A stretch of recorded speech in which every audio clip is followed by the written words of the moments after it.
No, retomamos el tema Cueva, Pamela López, Pamela Franco, ¿no? Porque obviamente, ya lo mencionamos, hay varios puntos que desplegar en esta noticia que se ha suscitado y una de ellas es precisamente el maltrato. Y lo que mencionabas tú, Mari Calixto, también al inicio, ¿no?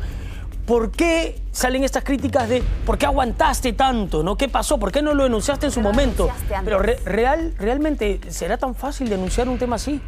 En realidad esa es la gran pregunta, ¿no? ¿Cómo uno asume ser víctima de violencia y qué pasa en la cabecita? ¿Por qué uno no da ese paso más? Eso, exactamente. Bueno, para ello vamos a abrir nuestro consultorio psicológico matinal y tenemos aquí a nuestra experta, a Rocío Martans. Te damos la bienvenida, Rocío. ¿Cómo estás? Muy buen día. Y para arrancar directamente, ¿cómo evalúas tú este tema de que Pamela López haya denunciado después de que ya prácticamente Cueva ha oficializado, por así decirlo, con la otra señorita? Bienvenida. Parece que es una actitud de lo más positiva, además porque le permite ya esclarecer todo lo que ha pasado en su vida, hacer memoria de lo que no debe volver a repetir, sanarse y poder ahora sí ser una familia con sus hijos y poder enseñarle a sus hijos con su propia conducta hasta dónde están los límites y donde no importa en qué momento, cada persona en todo tiene sus tiempos, tiene sus ritmos. Lo importante es que ella ya llegó a denunciar y ahora es su proceso de sanación. Un proceso que además tiene que empezar por lo legal, ¿no? Para que se pueda entender y que otras personas también comprendan la severidad, lo horrible que una persona, lo grave que es que una persona tenga que vivir estos maltratos físicos, porque donde hay maltrato y violencia física, también hay maltrato y violencia psicológica. Claro. ¿Y cuáles son, Rocío, los procesos para quien está en su casa y quizás de alguna forma vive lo mismo? Porque es un proceso, mientras que uno primero es la negación, luego creo yo que existe como una especie de culpa. Uno siente que es responsable o que lo merece, no lo sé, en ese entendimiento que todavía no está segura, ¿no? ¿Cuál es ese proceso que vive una persona víctima de violencia física y psicológica? Cuando estás emparejada o en todo caso estás relacionada con un agresor o también con una agresora, pero en este caso vemos que es un agresor, entonces lo que sucede es que hay pasos que son tan sutiles que uno no se da cuenta y empiezas como a naturalizarlo. En ese sentido, este agresor empieza a ser muy manipulador de la situación y de los conflictos. Como pájaro carpintero empieza a decirte tú tienes la culpa, tú no me permites tomar, tú no me permites salir con mis amigos, tú eres la culpable. Yo soy un santo palomo y yo no hago nada. Yo soy solamente la provocación o el impulso ante lo que tú haces. Entonces empiezas a creerte, porque lamentablemente la influencia es tan fuerte, porque un manipulador tiene una energía fuertísima, por supuesto negativa. Entonces es cuando empiezas a decirte y a cuestionarte, ¿realmente estaré haciendo bien? Porque también tenemos que ver cuál es la historia de la persona que está recibiendo ese maltrato. Aunque cualquier persona puede recibir maltrato, el punto es que ¿dónde le pones el límite? Una persona como nosotros probablemente digamos, no, a la primera hasta acá nomás, claro, ¿no? Pero, ¿qué pasa? O sea, más temprano hablamos con la doctora Sacieta, que además es abogada de la señora López. La doctora Sacieta refiere que las infidelidades han ido y venido durante años, ¿no? Entonces ahí viene la pregunta de, está bien, pero ¿hasta cuándo puedo aguantar? ¿No? O sea, yo entiendo que es difícil aguantar de repente el maltrato físico y tal, pero una infidelidad la perdono, segunda infidelidad la perdono también, la tercera, la cuarta, y el señor es público, ¿no? Entonces la infidelidad va a ser masiva. Entonces, ¿hasta qué punto también hay ahí una suerte de ser un poco permisivo con esas situaciones que uno debería cortar de raíz? Justamente en esa permisibilidad tenemos que evidenciar los rasgos de personalidad de la señora.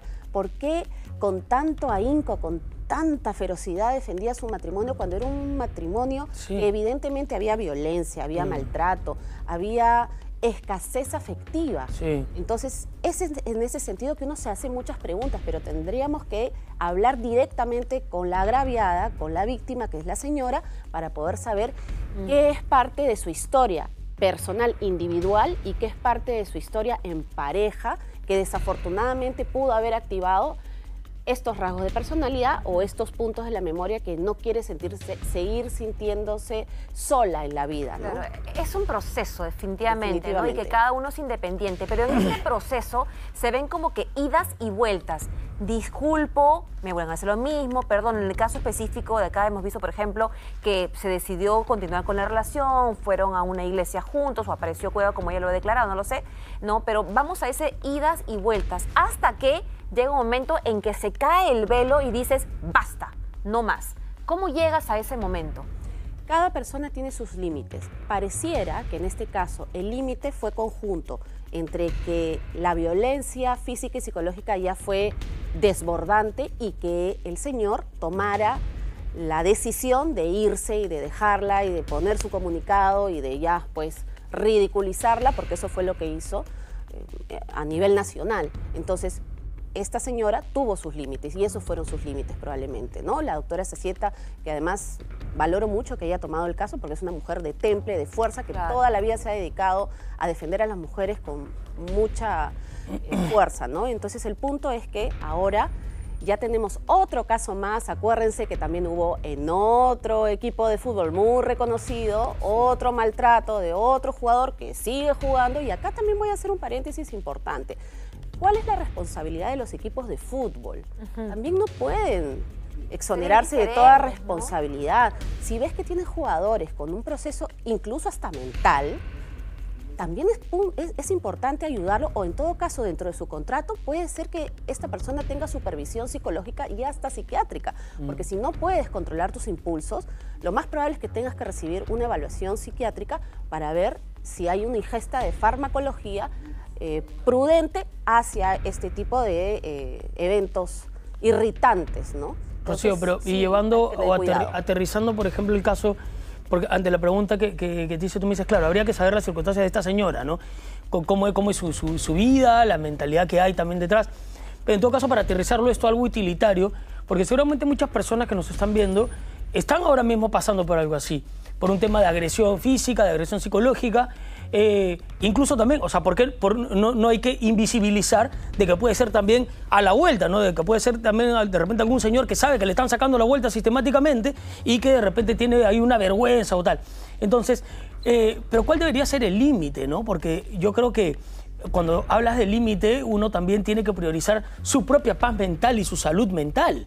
Ahí Claro. está el límite, creo yo. No sé qué opinas tú. Lo más importante es el autocuidado, el autorrespeto. Si eso no está desarrollándose en ti, entonces hay que buscar ayuda. ¿Por qué yo puedo permitir que otra persona, sea quien sea? Porque eso también lo vemos en los trabajos. El maltrato psicológico también lo vemos en centros laborales o en cualquier sitio.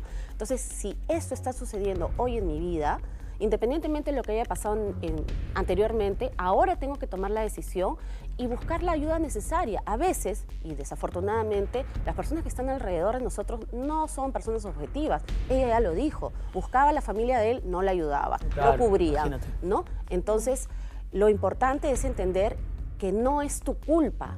Por favor, no a la violencia de ningún tipo. Hay diferentes tipos de violencia. Violencia sexual, violencia física, violencia psicológica, violencia económica, porque te manipulan por ahí. Entonces, a todas las personas, justamente ayer le explicaba a mi hija y a un grupo de alumnos de la universidad, todas las personas tenemos que tener siempre paralelamente nuestro emprendimiento, algo que pueda sacarnos, digamos, de esa dependencia económica que por ahí va. apretan. Y justamente hablando de dependencia, para mí, escuchar todo y ver todo lo que ayer hemos visto, va mucho la mano con la dependencia emocional, ¿no? Y sentir que será un tema de manipulación, pero se vuelve dependiente de eso, ¿no? Y estás ahí, estás metido en ese hoyo, ¿y cómo salir? ¿Cómo uno se puede dar cuenta en casa si es que actualmente viviendo una relación así, agresiva o no, es dependiente emocionalmente de la persona y por eso está soportando este tipo de agresiones? Porque ya no puedes actuar de manera individual, porque tienes que esperar de cosas tan domésticas o cotidianas o tan individuales incluso, de preguntarle o comunicarle para que tú puedas validarte o reconocer que estás tomando una decisión. Ese es el primer punto. Segundo, cuando definitivamente los bienes, porque también hay que hablar de la parte material, los bienes que supuestamente tú usufructúas no están bajo tu control. O sea, no puedo mover la mesa, no puedo vender mi carro, no, porque él tiene que dar el visto bueno. Claro. Hay cosas definitivamente en parejas que se tienen que comunicar, pero si yo no puedo acceder al control de mis cosas, entonces es otra señal de alerta. Claro. Lo único importante es no permitir más maltratos en ninguna vida. A la violencia, por favor, no. No hay forma de negociar. La violencia no se negocia, ninguno de los tipos de violencia. Y ya vamos a hablar de cómo reaccionar cuando una persona descubre una infidelidad, ¿no? Porque a veces hay reacciones también furibundas y a veces hay que te agarra cachetazos, o sea, ahí también puede haber eso. Hay un momento que es clave cuando esta señora Pamela López descubre que Cueva había yapeado 280 soles a otra mujer y lo increpa. Vamos a ver el video, luego lo comentamos. El cobarde le acabo de encontrar la transferencia a Pamela Franco, me ha querido pegar, no tiene sustento. ¿Por qué el mono le hace transferencia a Pamela Franco? ¿Por qué el mono le hace transferencia a Pamela Franco? 280 soles. Te estoy preguntando, responde. ¿Por qué le graba sus videos? Ahí está. Claro, y entonces luego de este video, como comentaba Julio, se hace la pregunta, ¿no? Si es que una persona ya descubre una infidelidad de su pareja, hombre o mujer, ¿cuál debería ser la reacción? ¿Ese tipo es correcto? ¿Es correcto increpar por, no sé, por la salud mental de cada uno, tranquilidad? ¿Cómo se debería actuar? La palabra sería comunicar que ya estás en evidencia de todo eso. Pero yo primero, la verdad, acudiría a un abogado que me asesore. Porque desafortunadamente cuando se abren las cartas, ahí es cuando las personas terminan escondiendo o lo que tienen o lo que saben o todo lo que, o empiezan a borrar las pruebas. Entonces, puedes comunicarlo, pero en salvaguarda. Y además hay que tener una cosa muy presente. En este caso ya es flagrante, pero a veces vamos viendo temas, puntos que no estamos tan seguros si es una infidelidad. Entonces hay que ser muy observadora, muy observador, tener las pruebas claras o tener simplemente esa sensación de seguridad, porque uno conoce, y muchas veces hemos hablado de esto, uno conoce a su pareja. Claro. Hay muchos puntos que podríamos hablar sobre cómo identificar una infidelidad. Por ejemplo, cambios de rutina, cambios de olores, ¿no?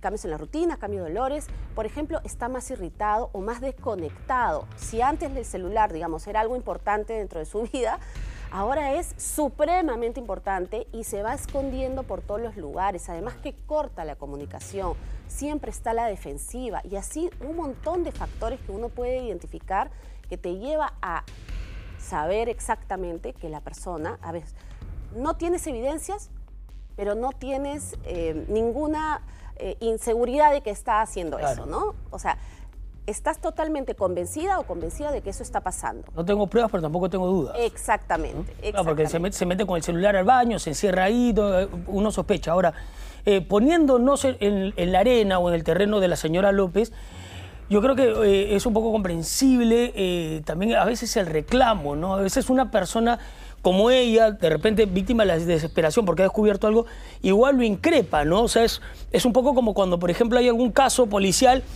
y están ahí los reporteros que le preguntan, ¿por qué lo hiciste? ¿No? Cuando están pasando al detenido, ¿por qué lo hiciste? No te lo va a decir, pero ¿no? No te lo va a decir. Pero es natural, ¿no es cierto? O sea, si tienes es como un reflejo, es un matrimonio, ¿no? Y sabes de que te han sacado la vuelta, no le vas a decir, oye, ¿qué pasa? ¿Me has sacado la vuelta? No, o sea, así te responde lo que te diga, ¿no? Por eso, yo creo que es un reflejo. Claro. Yo siento que es un reflejo a veces. Claro, y contenerse sería difícil. Pero ¿no? es una pregunta que difícilmente, pues, ¿no? Como decía Rocío, a menos que sea una persona sumamente transparente en eso y diga, bueno, sí, por esto te engañé. No sé qué opinas tú. Claro, o sea, definitivamente hay muchas infidelidades que son cortoplacistas, temporales y, como dice María Conchita Alonso, una noche de copas, una noche loca. Pero muchas otras infidelidades son de relaciones. Claro. Son de vínculos afectivos, amorosos y también de dependencia económica. Entonces es muy difícil que la otra parte, o sea, la tercera en discordia, vaya a querer cortar eso, porque también hay una ligación codependiente y de sostenimiento financiero. Entonces, también hay que tener claro que si sucede todo esto, primero te asesores. no actúes por impulso. No Claro. sabemos si en este caso, en ese momento del ascensor y del cuarto, estaba ebrio el señor. Pero nunca se discute con una persona que esté alcoholizada, porque va a entrar esta persona en un estado primitivo de inconsciencia o parte de inconsciencia. Entonces, en este punto primitivo, te estás arriesgando a que él actúe, que no es un atenuante, es un agravante, ya lo dijo la doctora Zazieta. Sin embargo, no podemos ponernos en riesgo, salir de la situación de conflicto para que no suceda que haya tras un maltrato psicológico, un maltrato físico, porque muchas veces esos maltratos son irreparables. Sí, claro, no, puede solamente terminar los físicos, sino también los psicológicos. hasta en tragedia. Y diría que Lo hemos todavía la visto. parte psicológica es todavía mucho más grave, yo diría, ¿no? Porque son heridas de la mente, del corazón, que es tan difícil son poderlas sanar, pero sí se puede lograr. Sí se puede. Sí se puede lograr. La otra parte, la otra cara de historia es cuando uno ya pasa la página, ¿no? Porque para lo que hemos visto ayer es que ya también sacaron en Magali TV La Firme este video en que ya han oficializado la relación, ¿no es cierto?, entre Pamela Franco con Cueva. Vamos a verlo. Pero ¿qué ven mis ojitos lindos? Señor editor, congele ahí. Esos pelos trinchudos, esa ropa guachafa. Ya lo saqué por el trago en la mano. Es Cristian Cueva, chapando rico con Pamela Franco. El beso que todos querían ver, para que este par no los... Pero ¡qué buen premio! Acá vemos cómo la cumbiambera tiene el brazo encima y él no se separa de su vaso. En otra fotito, el chato parece estar romántico. No le quita la mirada a Pamela y ella está ahí bien pegadita. Ella mano en el bolsillo, pero cerca el uno al otro. El sábado, a las 2:47 de la mañana, Cueva y Pamela Franco aparentemente están en una discoteca, sillones de box y gente toneando. O sea, la lleva a lugares públicos. Pamela, debes estar orgullosa. Subiste de nivel. Dejaste de ser la clandestina para ahora ser con la que chapa frente a todos. Bueno, ahí está, yo creo que solamente es la confirmación de algo que ya hace meses se sabía con el yapeo y todo lo demás, ¿no? Entonces, concretamente, lo que tú decías, Rocío, ¿no? Una cosa es descubrir una infidelidad de repente porque hay una cartita de amor y otra cosa que te vean un yape de 280 soles a otra mujer, ¿no? Infidelidad es infidelidad, simplemente que hay que ver cuánta conexión tiene esta persona con la tercera en discordia, o el tercero en discordia, y cuánto no. Ahora, infidelidad, como les digo, es infidelidad, ¿no? Ya verá la persona afectada si avanza en una construcción de su nueva vida, Claro. de manera independiente. Pero no es peor O avanza de pareja. o sea, descubrirle a alguien, a la persona que tú amas, a la persona con la que tienes hijos, con la que compartes el techo y la cama, descubrirle un papelito, no sé dónde te pongan, no, oye, te extraño, o un mensaje, a descubrirle una transacción económica, o sea, que le está pasando una plata, ¿no es peor? Lo primero es un vínculo amoroso, un vínculo afectivo fuerte, porque así nomás no te escriben cartitas. Y lo otro es podrías decirlo, es una transacción económica, ¿no? Peor, entonces, pero lo primero. cada persona valora, digamos, esta situación de manera distinta. Creo, me parece que en este caso, Mari podría valorar más la parte emocional y la cartita, la conexión emocional. Y a ti, de repente, o sea, pueden ser 5 soles o pueden ser 1000 soles. Claro. A lo que voy es, ya hay un, oye, te doy plata. Ya, o sea, ¿me entiendes? O sea, ya hay un dinero en efectivo por medio. Hay una dependencia ¿A título de qué? ¿No? En este caso es raro porque la tercera en discordia tiene un éxito musical bastante fuerte, ¿no? Claro. ¿Y qué es lo que tú le recomendarías, ya para terminar, y antes que nos comentes del evento, a las personas que descubren que le están siendo infiel? ¿Qué les dirías a ellos? Que busquen ayuda. Que busquen ayuda. Les voy a decir algo que mi mamá en algún momento le dijo a una gran amiga, es una tía que yo quiero mucho. Lo primero que tienes que hacer es buscar a 2 personas. Primero tranquilizarte, pero tienes que buscar a 2 personas. Un abogado y una psicóloga. Esta señora ya hizo eso. Ya buscó a la doctora Zazieta y tengo entendido que ya tiene ayuda psicológica. ¿Por qué creen que está aparentemente fortalecida? ¿Por qué? Porque esta situación te va a llevar a una serie de vorágines y altibajos emocionales, mentales, que no sabes de repente cómo actuar. Y si un abogado te instruye en lo que es la ley y un psicólogo o una psicóloga te instruye en toda tu gestión emocional, pues simplemente vas a estar bien acompañado. Y por esa razón los quiero invitar a los dos, a A ver. un evento, A ver. a un taller lindísimo que he Gracias. organizado ¿Cómo sobre justamente cómo afrontar mira. la infidelidad Ah. y construir Ahí está el banco. Justamente. construir una nueva vida. Ahí está, mira, taller presencial, ¿cuándo? El jueves 5 de septiembre de 6:30 a 9 p.m. Y teléfono para Iniciamos 6:30. Ajá. Ese es el teléfono 931-922-961. Perfecto. Iniciamos a las 6:30. ¿No? Les pido que se comuniquen, que busquen toda la información. Los precios están muy accesibles para que todo el mundo vaya y para que entiendan. No necesariamente, porque algunas personas me llaman y me dicen, pero yo no he pasado por una infidelidad. Pero lo importante es conocer el origen de esto, porque además el 60% de las parejas que se divorcian, ¿ya? Son por un adulterio. Y en realidad, importante, para eso está este taller presencial. Muchísimas gracias siempre por la buena información, los buenos consejos. Invitadísimos. Te Gracias. espero, Julio, te espero, Mari. Ahí está.